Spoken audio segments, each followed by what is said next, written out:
हर हर महादेव जी। एक होली पर गीत गावत नहीं शंकर जी के। सुनी जा, अच्छा लगे तो कमेंट में बताई जा। सुनी जा।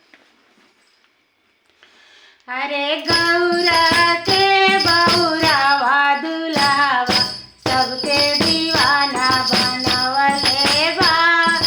गौरा के बौरा दुलावा सबके दीवाना बनवले बा। अरे सबके दीवाना बनवले बा, सबके दीवाना बनवले बा। गौरा के बौरा दुलावा सबके दीवाना बनवले बा।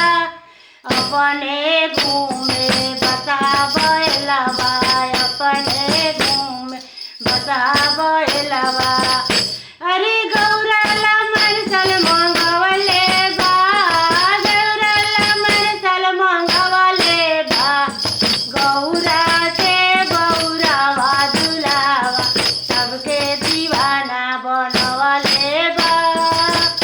अरे अपने खालन भांग धतुरवा, अपने खालन भांग धतुरवा।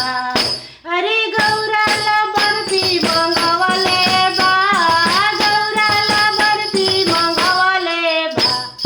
गौरा के बौरा दुलावा सबके दीवाना बनवले बा। गौरा के बौरा दुलावा सबके दीवाना बनवले बा।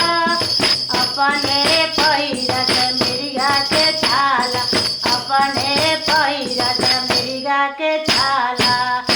अरे गौरा ला लहंगा मंगवले बा, गौरा ला लहंगा मंगवले बा।